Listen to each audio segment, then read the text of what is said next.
here we go. So finally we are back for another 2v2 tournament. First time in a long while since we got a 2v2 tournament to cast. Thanks to Green Dates time, and I'm really happy to see it. Like, first reason, it's good to have 2v2 in a competitive scene, especially with as many teams as we got here. And second of all, I'm really happy that I don't have to organize and manage it, because 2v2 is a lot of hard work.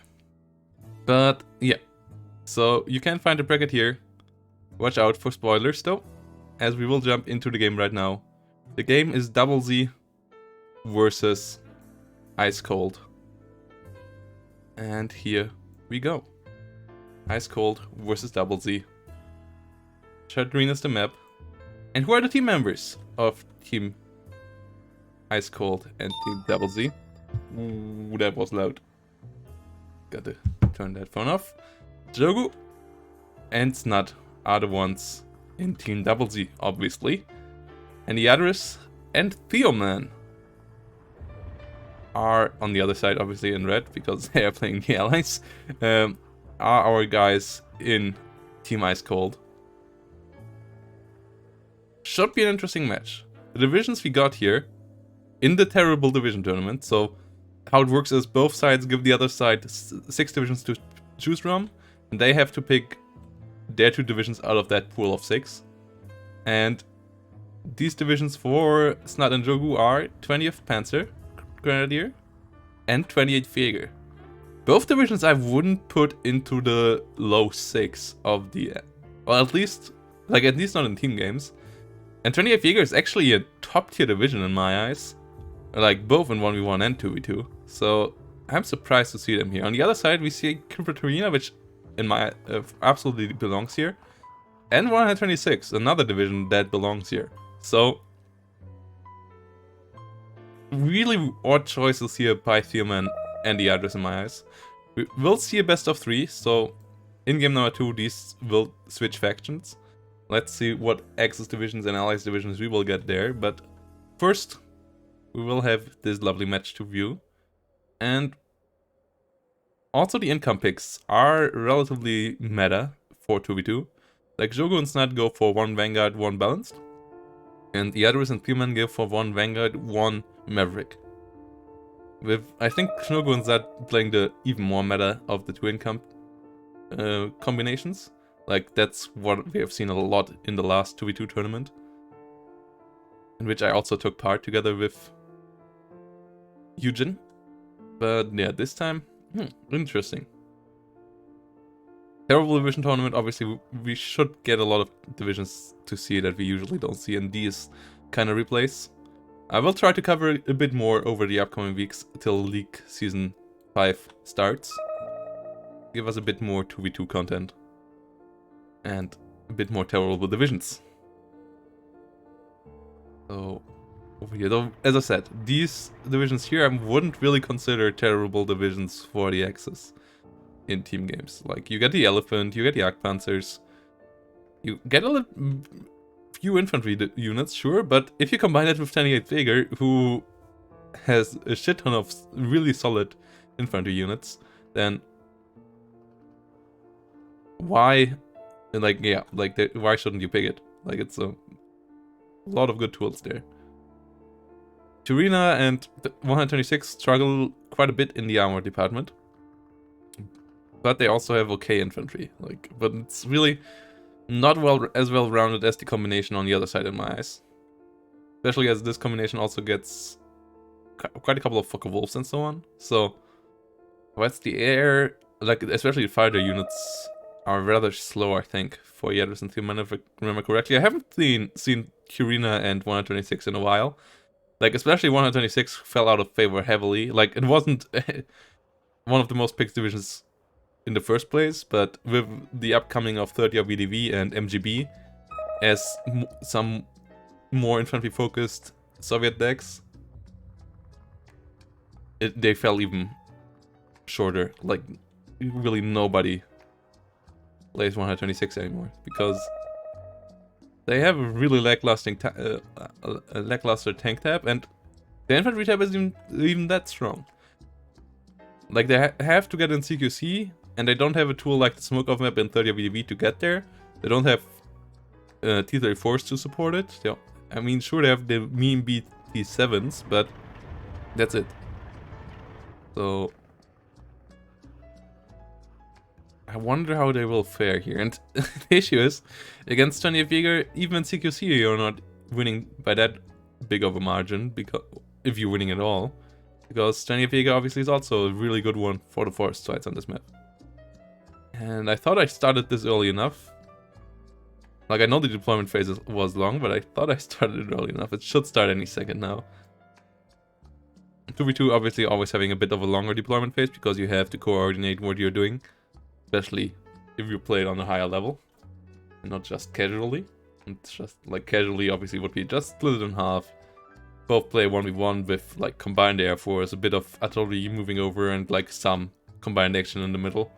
But that isn't enough, I think, to get you the victory here. Here you have to be a bit more intertwined in your actions.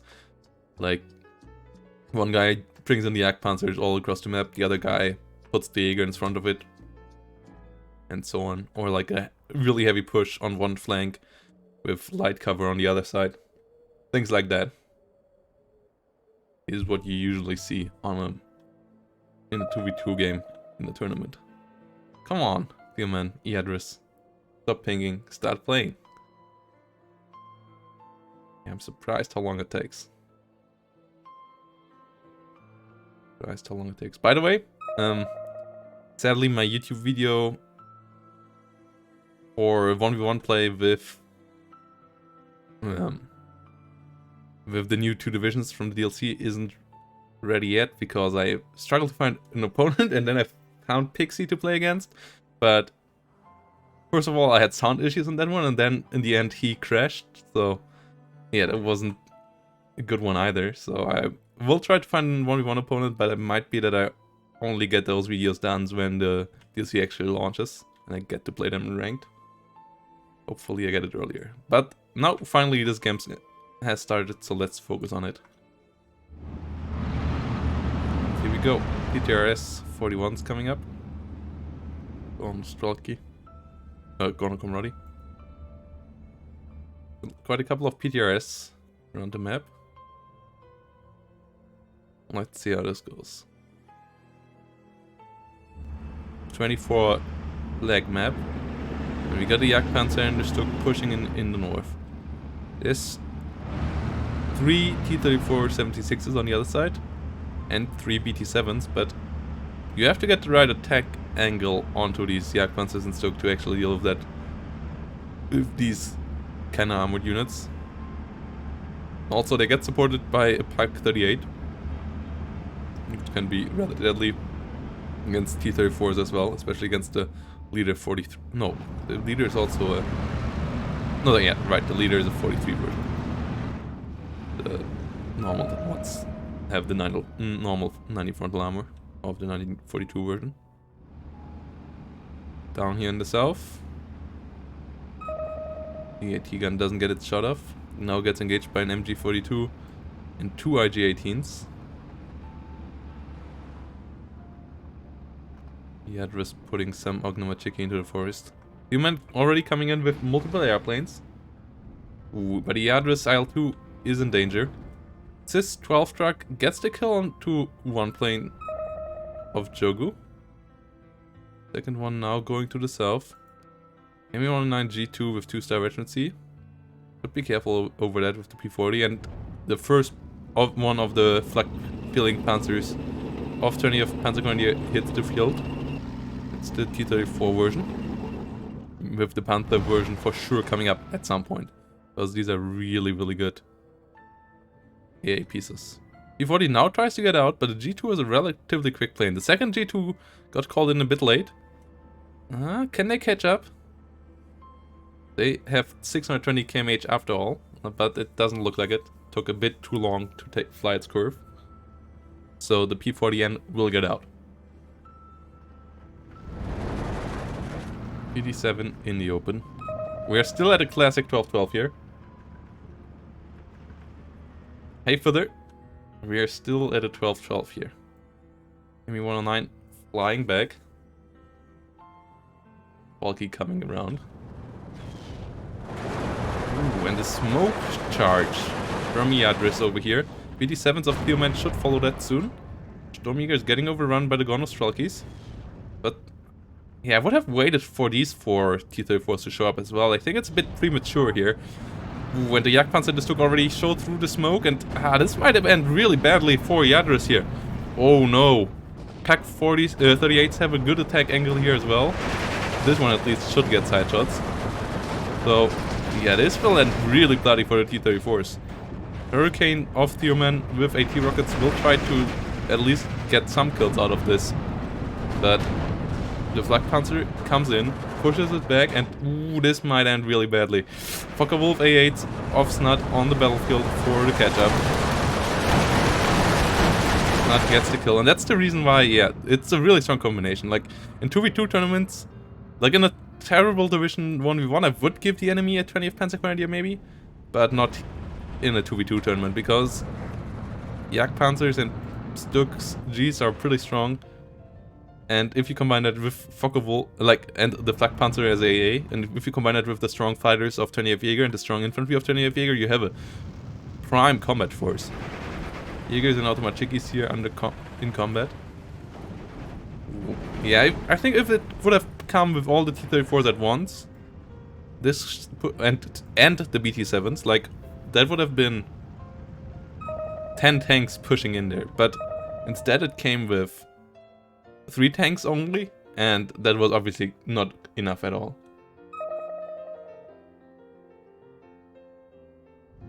Ju-87 D5 Brook coming in here with its bombs. Ooh, that one could take on a P-40. P-40 though is getting behind it. Mistake there by Jogu, not enough micro there on the Ju-87 D5. If one head-to-head with a D5, with its 20mm, you can kill off fighters like a P-40. Like, fighters with 20mm, like 3 or 4 20mm you don't get. Oh, but single ones you should get. P-40 here gets into the crossfire. Let's try to get away here. Ooh. Can they win the air war? Yak-9T now coming in, but the Me-109s get behind. Cis-12 is a deadly AA gun though. Gets the kill on one Me-109G2. Like, Cis-12s are kinda insane in the damage output. But, okay, it gets pinned down on the Me-109. Can the Yak-9T follow that? I don't think it should follow it too deeply. Oh no. Yeah, no, there's the Flakpanzer. You don't want to go any deeper. Yadris, call it back. Ooh. You're also slower, so yeah, keep the Yak-9T behind your lines. Jogu and Snut now pushing on to a 14-10. 6 minutes in the game. Yak-9T trying to dogfight the Focke-Wulf. No AA down here on either side. So it will be just a 1v1 dogfight. But the Yak-9T is kept on only attack mode, not getting microed. But still getting the better out of it. The Focke-Wulf didn't get an attack angle on there. But the second Focke-Wulf shows up. Heavy air investment on both sides throughout the game. And there's no AA or air coming up on the other side. So this single Yak-9T is in a lot of trouble. Might it actually, though, still get at least one kill? If it gets a 1-1 against Focke-Wulfs, it would be fine. But it doesn't look like it. Woo! Still out micros the other Focke-Wulf. Can it get behind this one? Oh, I think it's a tick too far away? Yeah, I think it's a bit too far away. Just ever so slightly, though. Yadris on the attack order, not realizing that the second Focke-Wulf is getting behind him. Oh, no. Oh my god, the air investment on both sides is insane. But Theoman is not helping out, Jogu is helping out. And with that, and 2 Yak-9Ts for Yadris going down, heavy losses in the air for our players in red.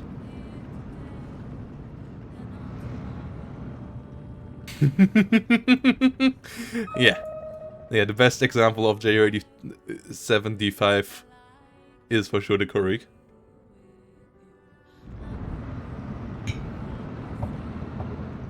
$13-11 here for Jogu and Snut. The T-34s in the north also didn't achieve anything, dying once more here. Already 4 or 5 burning T-34s. No, Only 3. Where did the other 3 go? They didn't move themselves. They must have died. They all die here? Yeah, looks like it. Yeah, the burning T-34s are over here. Yeah, it's really not looking great here for Yadris and Thiomen. They get another kill, but they take another loss in the air. Assist 12 number 2 from Thiomen shows up. Which is a prime AA piece, as we saw in the north already. We've seen in the north. You would want to upgrade it though with a leader next by, and the armored forces, like, I think with Yadris and Thiomen's deck you really want to achieve a breakthrough somewhere and make it a messy game, and they don't achieve that at all. Like, the front line is pretty stable everywhere, and the more stable it gets, the worse it will get for Yadris and Thiomen, especially now with them having lost the controls over the skies. It should be a rough match for them. IG-18 getting engaged. BT-7. 5 of them coming in. But the IG-18 are actually a pretty big danger to them. Penetration with a heat shell will kill them. Heat shell does 8 damage, so, and these are light tanks, so really, IG-18s are dangerous, but they didn't manage to kill too many, only 1 going down here out of the 5 BT-7s, so still a fair trade here for Thiomen, but now he is running into a Stuk 3G, and I don't know if he can break that one. We're on the line flying around in the skies. Are they on auto fire? I think they were on auto fire. That's why they fired once over the whole map. No. Yeah, it looks like they're on fire at will, and this is not good in 2v2, because exactly that happens, like you fire somewhere super inaccurate over the whole map. Like, these are really good artillery guns for the price, especially, like 60. You could even bring them closer to the front line, make them more accurate with that firstly, and second of all, if the enemy breaks through, these are still, like, pretty solid infantry, like, direct fire guns. Like, one of the few reasons to play 126, but you have to use them correctly. Fire at will is not the correct use of it.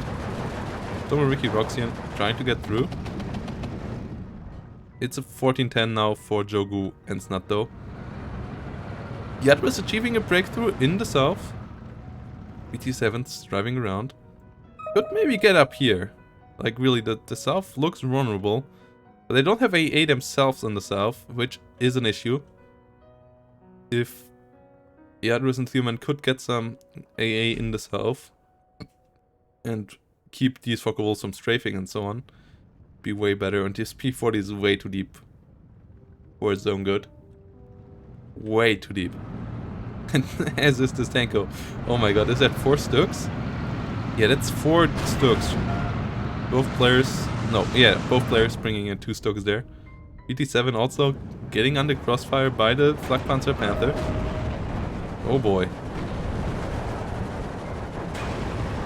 And it's doing its job. Frontal armor protected from the BT-7s. Okay, this one got a penetration in, but Black Feeling against 25mm of frontal armor is no joke. So in the end, the Flakpanzer Panther takes them all out on its own before the Stuks even arrive.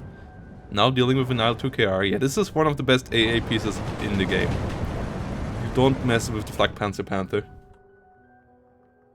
IL-2KR goes down. Another airplane for Yadris and Thiomen fighting the dusk. And another Jagdpanzer coming on down here. Whilst they're heavily pushing in the north. Snut and Jogu going deep in there. The trades are just really, really bad for Yadris and Thiomen in this game so far. And I don't really see a way how it could get better with the divisions they play. It's all about the early game and they didn't got anything done there. Like, all about making it messy and going from there.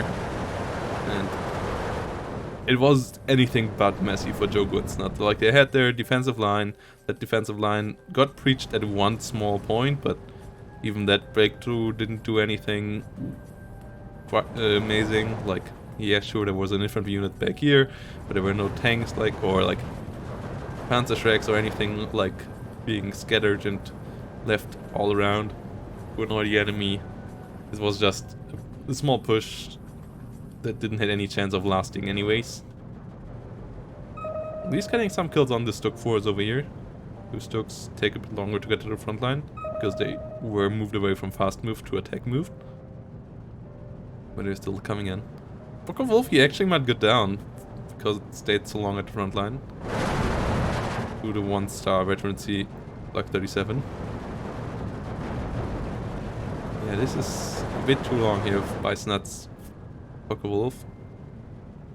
I wouldn't be surprised to see it being shut down any second now. Okay, it's now forced back. That was close. Any crit in this Focke-Wulf would have gone down.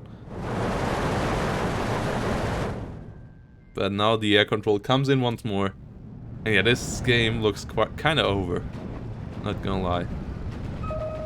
76mm off map. One of the... well, no, the weakest off map in the game. And one of the worst as well. Even though it's super cheap, it just doesn't deal much damage or anything. With Theoman's commander also getting now found in the north. Theoman not microing it. And I think that's the end of this Gorno commander combat. This is not looking hot whatsoever for Yadros and Theoman. They're stuck in here in the forests with inferior tanks, medium range, trying to take an engagement. They just can't really win. And yeah, with losing air control to all of this, and it becomes really rough. They got the Flak Panzer Panther at least in the south, but they don't have enough AA to do any airstrikes on their own. And they might be out of planes. A Hurricane comes in, but Focke-Wulf 190 G8 A8 could just eat this one for Prague first, even with the 37mm there. As soon as the Hurricane turns around, Hurricane is a low plane, has low resilience, so really only a couple of seconds or like even a second on target for Focke-Wulf, and this one is down to the earth.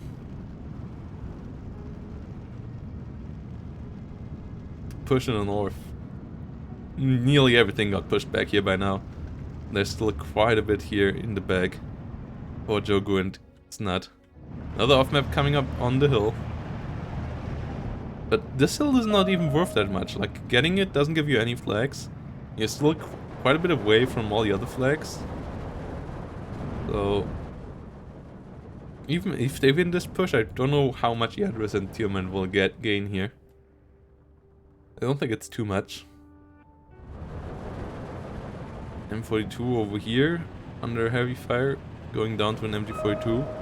Good combined arms by Jogu and Snut, like both in combining their forces and like just overall, like having MGs next to your Jagd Panthers and stuff like that. It was mostly pretty good combined arms, which also was down to Yadros and Theoman allowing it. Like the only time where they didn't allow it, you could see it crumbling a bit over here with like 4 Stokes getting sent in at the same time without any further support, but even that didn't matter because the Stoke went into units that they could beat.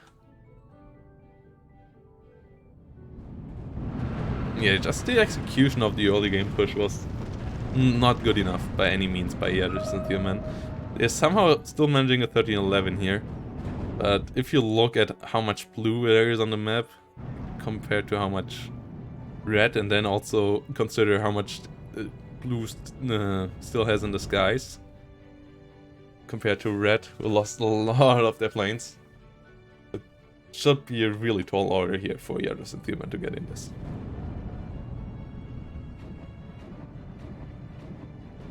.82mm mortars showing up now.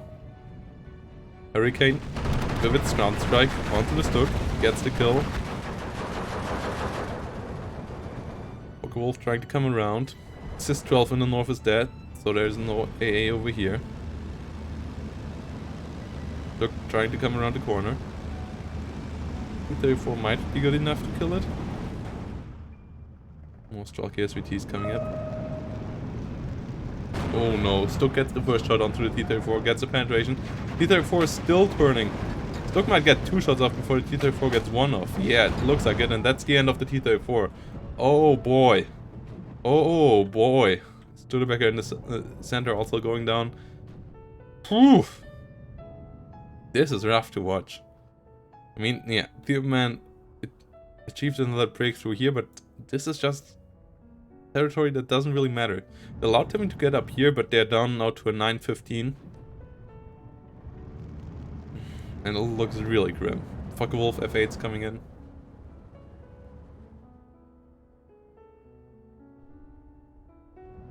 D40N onto the Stormjägers. Focke-Wulf's hitting the forces on the horn. And another Focke-Wulf A8 on the hunt for P40, and it should get it. Steelman hauling it home a bit too early, so he couldn't micro it there anymore.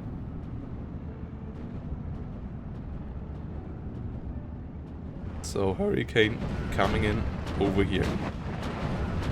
Should be possible to get some rockets off? No. Hurricane pushed back.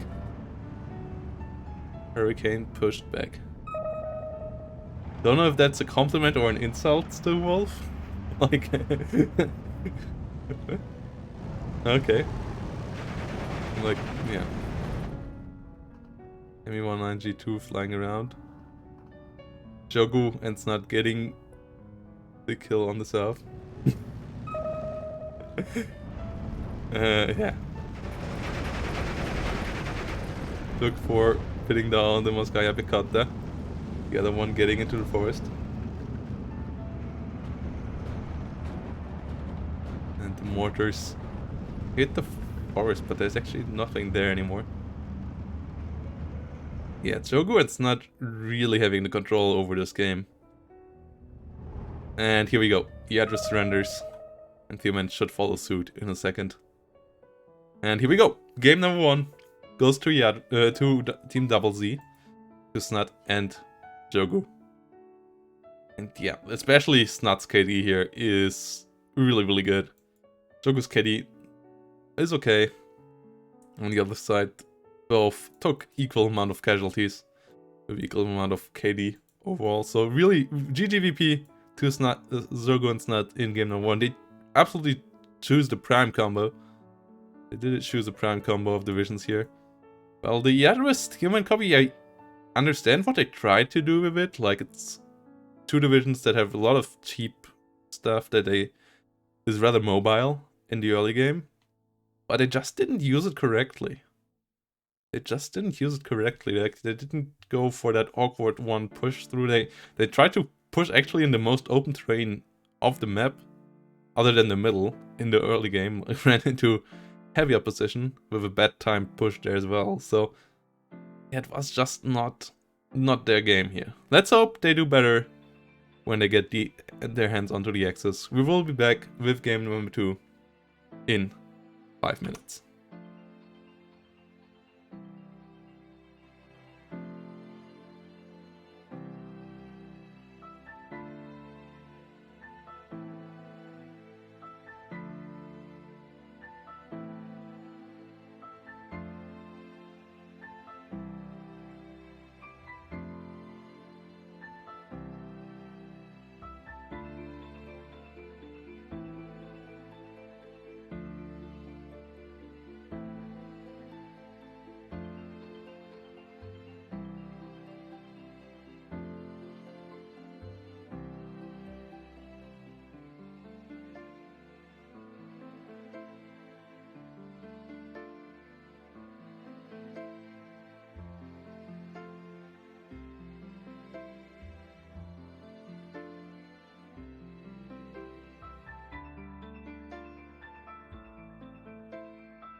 This is not a league.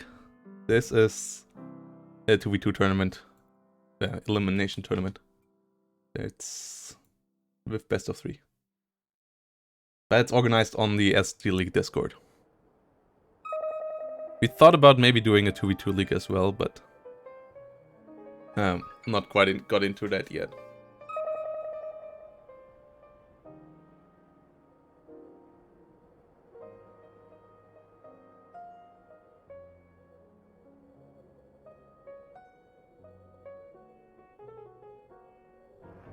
Well, the issue with 2v2 is always it's fun to watch, but it's quite exhausting to organize with all the people being available at different times and so on. And then, like, one guy not showing up messes up the whole plan. So, yeah.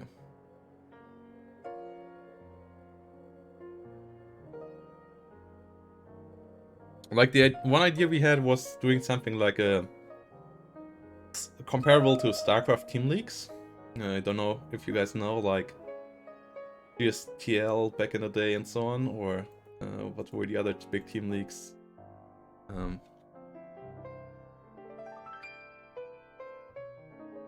The Star League, I think it was called.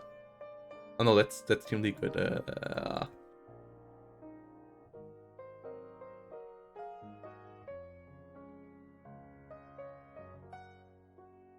what were the names of the team tournaments again?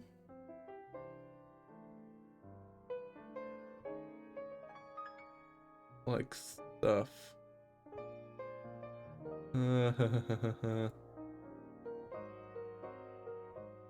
But yeah, still like I just can't get the name. Pro League. Pro League was the name. So yeah, something like that, where you like have a team of 3, and then you have some, like, make it either like the basic idea how it worked in Pro League is it was elimination tournament. Like, both teams would send in one player, the winner would stay, the loser would be eliminated. Then you send your next, the loser team sends in the next guy. If the other guy wins again, he stays in and the other guy's eliminated. And as soon as, like, each player has lost once, your team is out. And, like, your team has lost. Or, like, if you, as soon as you have beaten every player in the enemy team's won, you have won. That way around as well. Well, like, the other option would be, like, having, like, 1v1, or like 2 1v1 games and then 1 2v2 game. Or like something like that, with like teams of 3 or 4. Like, or like just making it 2v2 and like having 3 team members sign up so that you actually could like have a replacement player if players are not available. Like, because that would be the biggest issue with a team league, to like always get the people to the table and get enough players to play. Like, if you all would do it with only 2-man teams, then it would be an organizational disaster, I think. Okay, so here we return.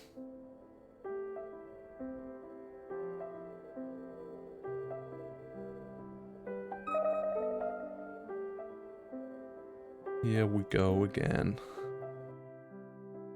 So, game number 2. Jogu versus Ned. Well, obviously we would do it with groups again. But even with that time zones and like overall just schedule, it like doesn't even have to be time zones. Like, even with guys who are living in Germany, I would have trouble to find for 4 guys within 1 week, like 2 hours that everyone can play at. So.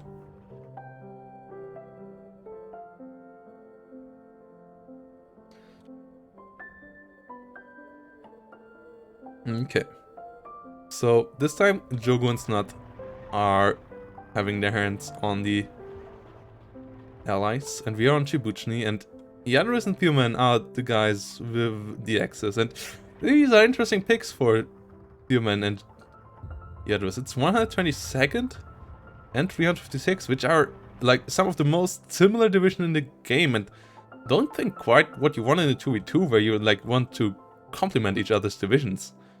I'm pretty surprised by these picks. Whilst on the other side we have First Panzerna and Krupa Weiburg. And First Panzerna just got buffed, so they are not that bad anymore. And Krupa Weiburg has IS-2s. Well, you have things to deal with IS-2s in both 352nd and 122nd. That's, I guess, the reason why they went for these divisions, to deal with the IS-2s.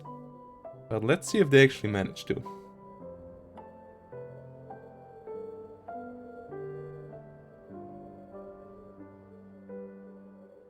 Let's see how it goes.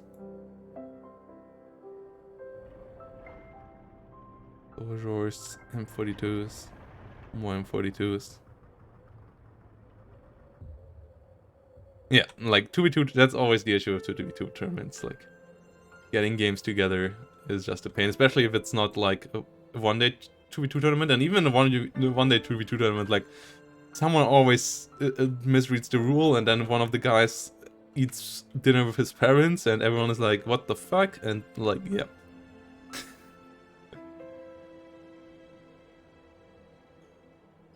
And it's like, you have to punish his teammate for the stupidity of that one player and so on. Like, yeah. Always found 2v2 tournaments to be absolutely troublesome to organize. But absolutely lovely to play in and also to cast. So that's why I'm happy I don't have to organize this one here. I just have to watch and enjoy. We start with an IL-2 KR start. Black 41 already coming up for Yadris. Keep the planes at bay. Line of sight doesn't seem to be the greatest though. And he realizes that as well. Moves it further forward.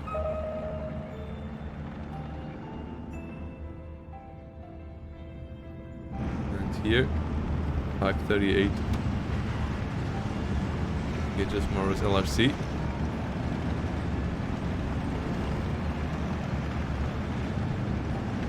Morris LRC keeps its fire up. Sherman 5 coming in. Like, yeah, giving the enemy Shermans and IS-2s. Ooh. That's a strong combination. We don't see any IS-2s yet, as Jogu and Snut both have already the first planes out. And yeah, with Viborg you can also go for the air spam in the early game. KV-1S shows up in the north. Not obviously the guy unbalanced with Viborg. The only issue with these two divisions is that both have few infantry units, so in the long run you will have trouble with that. Focke-Wulf A6 coming up against the Hurricane. But the A6 is actually the Focke-Wulf with bad resilience. Like, it still has a lot of firepower, but it has to worry about getting shut down by the enemy as well. And the Hurricane has 420mm, so the Hurricane is actually the one getting the better out of this combat. And that is, yeah, oof, rough start here in the skies again for Theoman and Yadris. Morris LRC and half-tracks being annoying. Nothing major has happened though. These Panzerschreck and the Flamer are a bit far forward maybe. Or channel squads coming for them. It's not something you survive with only 4 men. Me-109 will hit the Maxim. Nearly kills it, but not quite. Which is kind of annoying there for Yadris. Like Feeling coming up. First AAPs on the south for Theoman. 2 bigger AA pieces already out by now for the Axis. On the Allied side, no AA so far. But the first 2 hit the field, the Bofors and the 37mm. And the first IS-2 as well, so I guess the AA is especially for protecting that one. Spitfire Mach 9E coming out. Which so far is the only Spitfire in the game, but luckily, from Thursday onwards, it's not anymore. When we get the New Zealanders with the Mach 5 Z drops as recon and as fighter planes.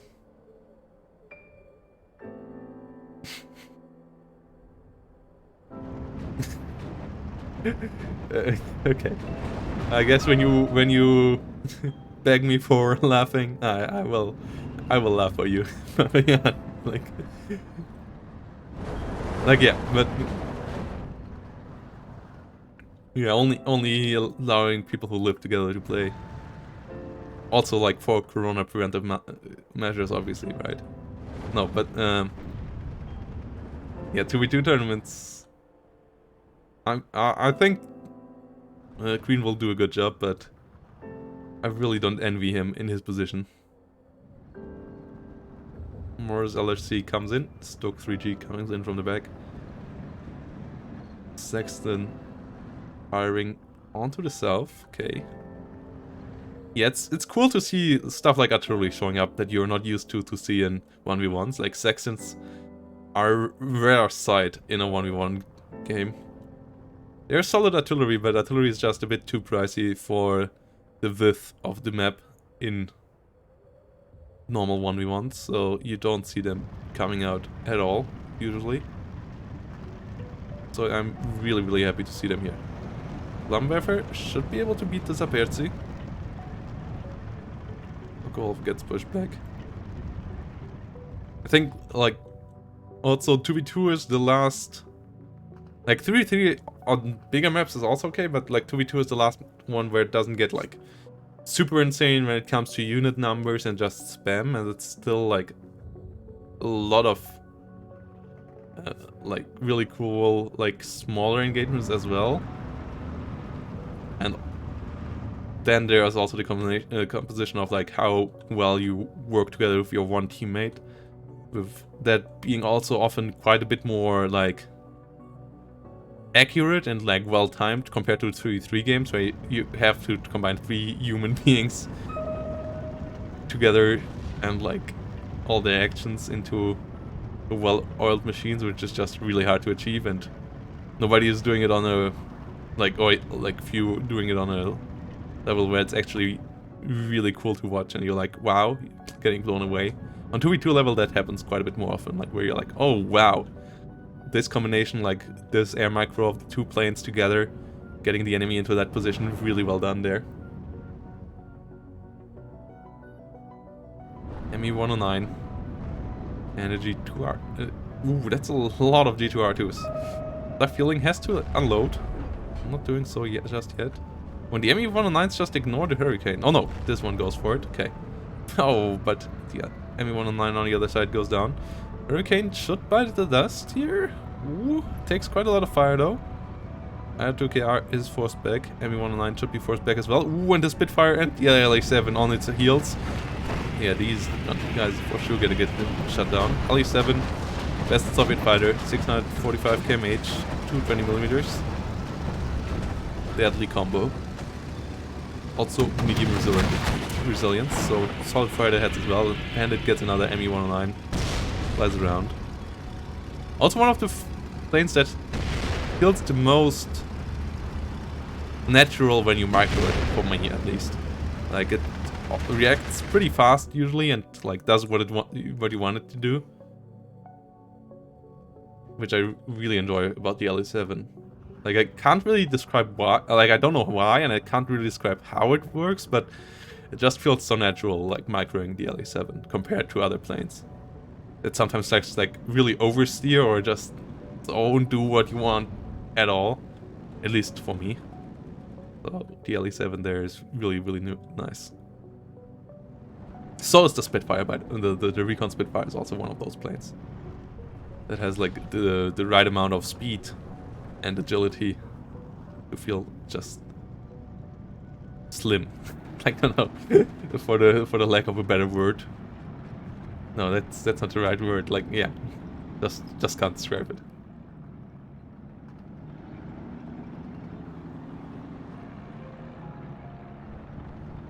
L2KR coming in.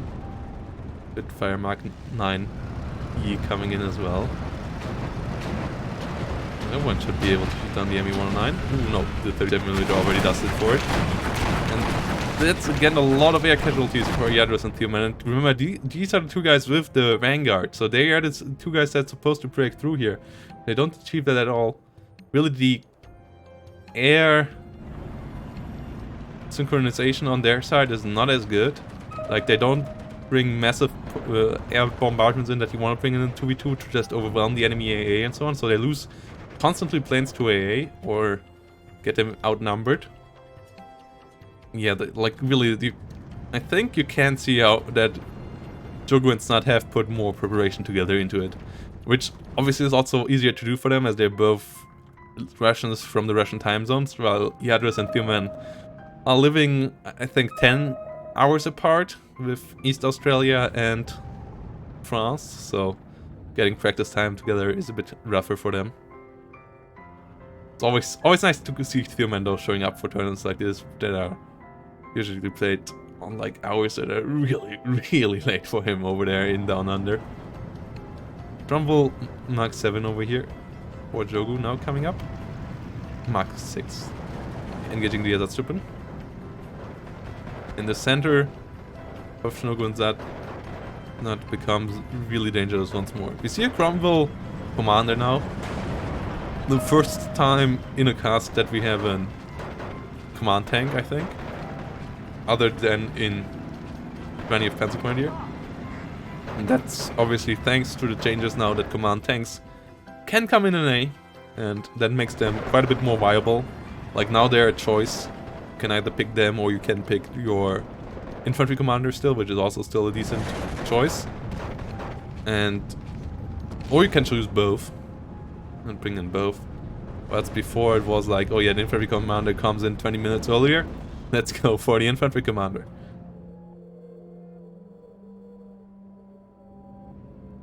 Focke-Wulf A6 flying around. Another Spitfire flying into the Focke-Wulf A6. And, well, yeah, if you don't air micro though, you're gonna lose. Especially if you have two people air microing against you. Like, you can get quite a bit sharper curves if you micro your plane. Compared to what they do if you just attack move them. Obviously also you can like bait the enemy over your AA or just like, yeah, do some maneuver so that the enemy doesn't get an engagement on you. But yeah, like air micro both in Steel Division Normandy and in Steel Division 2 is one of the most fun things for me. I know quite a lot of people hate it, and I also know that it's not perfect by any means, but it's pretty fun for me. And I really enjoy the airplay, especially lately with the new attack angles on fighter planes, so that they're actually really quite useful now. I really do enjoy playing them. Al-2KR in disguise, LE7. Ooh, yeah, the AA is just too strong over here. Too many high-vetted AA pieces. Yadros and Theoman just bringing them in too low numbers. It's a 13-11 for them again, but they're just trading absolutely atrociously once more. Pioneer down in the south goes down. And it's back to a 12-12, and the 12-12 is not good for these guys. Because the longer the game goes, like if we go into sea phase, Snat and Zogu will get more income. And they will get further ahead with it. Especially thanks to Snat, obviously. Over time. And Snat also will bring in more and more IS-2s in the late game. Which will be more and more annoying for Hydratus and Human. And they lose another Focke-Wulf here because bringing in single planes into V2 is just not an option. It's just not an option, like after the 5-minute marks at least. Like till 5-minute mark, okay, do it. Afterwards, no. Because even if the enemy don't have a plane ready at all, if both of them buy a fighter, they outnumber you from 1 second to another. And AA can't, like if you don't give an AA another target, the enemies don't have to micro it to get your plane shut down because the AA will continuously fire on it. If you have the two planes, then the AA will switch target as soon as one is pinned down, so both most likely will get out with only getting pinned down and damaged a bit instead of getting shut down. If the enemy micros, obviously, then they can avoid that and just shut down one of your planes, but that at least forces the enemy to invest a bit more attention into the air fight than they already do. It's, yeah, like, it's a rather one-sided series so far. And if Snat and Jogu win this one, then they already have won the series, as it is the best of 3. So, yeah, I'm looking for a glimmer of hope for Yadros and Theoman, but I'm just not quite seeing any. It's like not like they're absolutely dead anywhere, but they're just behind at any single point on the map and in the air. Like there's no spot where they are ahead in.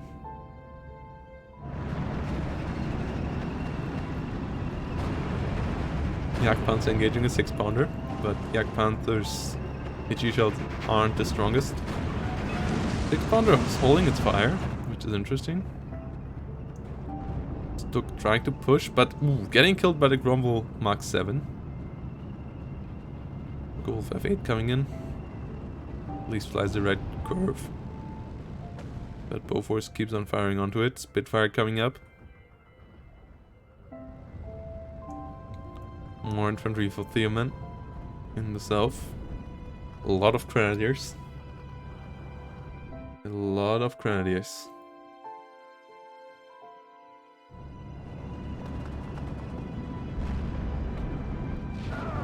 This 3 over here kills the B2 Evo and gets the kill there. Pack 38 in the back. And more grenadiers and MGs coming up. 1311 for Jogun's not stays, and I don't think that will change anytime soon.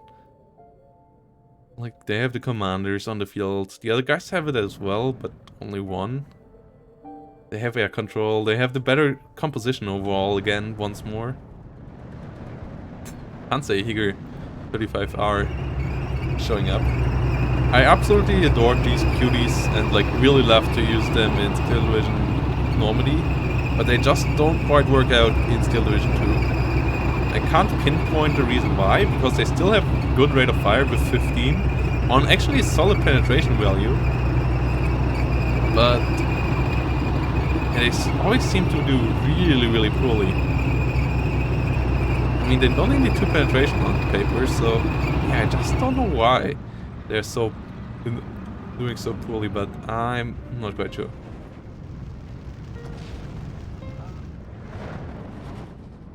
LA7 and IL-2K are coming in.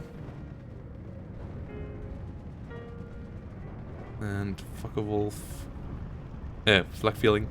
Trying to keep firing on them, but it gets hit by the Sexton. Gets hit now by the fighters as well, so Flak Feeling in the north goes down. There's really little in the north by now. 59 now for Jogun's-Not. Yadris and Theoman in a world of trouble. Now getting pushed in the middle as well. Getting pushed in the south as well. Yeah, this is looking desperate by now. Sexton hitting the Pak 38. Oh boy. Yeah, I think this is about to go down. Because their front line is crumbling everywhere and they just can't afford the reinforcements to hold everywhere. So somewhere it's gonna break real heavily if Jogun's-Not put the pressure on everywhere. And kinda looks like they do, because everything seems to be on the move forward. And there we go. Theoman already surrenders. Yadris surrenders as well. GGVP to Jogun's-Not in this series. Like, really well played. They just outplayed their opponents by quite a margin in both games. Yadris and Jogu, I think like both the picks and then the execution just didn't work out. Just didn't work out. Well, I really liked the picks of Schnat and Jogu. Like, they always look pretty solid as a combination. Like this time Shermans and IS-2s. Last time a lot of cheap infantry and good fighter bombers with good AA and good armor.